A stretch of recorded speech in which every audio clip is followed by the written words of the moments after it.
सोलापूरच्या सीना नदीकाठच्या शेतकऱ्यांचं पूर परिस्थितीमुळे मोठं नुकसान झालेलं आहे। कोळेगाव धरणातून पाणी सोडलं जात आहे। पंचनामे देखील करण्यास अडचण येते।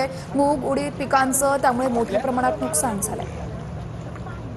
आपण जर पाहिलं असेल तर सोलापूर जिल्ह्यातल्या माढा तालुक्यामध्ये जे आहे ते माढा तालुका वासी असतील किंवा सीना नदीकाठचा भाग जर आपण पाहिला तर पूर्णपणे पूरस्थितीजन्य परिस्थितीमध्ये मागील आठवड्याभरापासून या सीना नदीकाठचे शेतकरी जे आहेत ते भयभीत झाल्याचं पाहायला मिळतं। मी सध्या सीना नदीकाठी उभा आहे ना, आपण जर पाहिलं तर ही सीना नदीकाठचं जे आहे ते पात्र आहे। सीना नदीचं उंदरगाव मध्ये मी सध्या आहे। आपण जर पाहिलं तर जवळपास इथून 500 ते 600 मीटरवर नदी आहे आणि आपण पाहिलं तर या नदीच्या काठावरती असलेल्या उंदरगाव मध्ये जे आहे ते पाणी शिरताना पाहायला मिळतंय। आपण पाहिलं असेल की 8 दिवसापासून या सीना नदीच्या काठच्या शेतकऱ्यांना जे आहे ते पुराच्या पाण्याचा संकटाचा सामना करावा लागतोय। पूर्णपणे हातातोंडाशी आलेली पिकं जी आहेत ती जमीनदोस्त होताना पाहायला मिळत आहेत। विदारक परिस्थिती आहे, पूर्ण पिकं जी आहेत ते पाण्याखाली गेलेत। त्यामुळे डोळ्या देखत जे आहे ते शेतकऱ्यांना सगळं सहन करण्याची वेळ जी आहे ती शेतकऱ्यांवर आल्याचं पाहायला मिळतं। त्यामुळे तत्परतेनं शासकीय सोपस्कार तत्परतेनं पार पडून शेतकऱ्यांच्या हातात प्रत्यक्षात मदत मिळवून देणं तितकंच गरजेचं आहे। माझा सहकारी कॅमेरा पर्सन बाळकृष्ण गायकवाड सह मी संदीप शिंदे,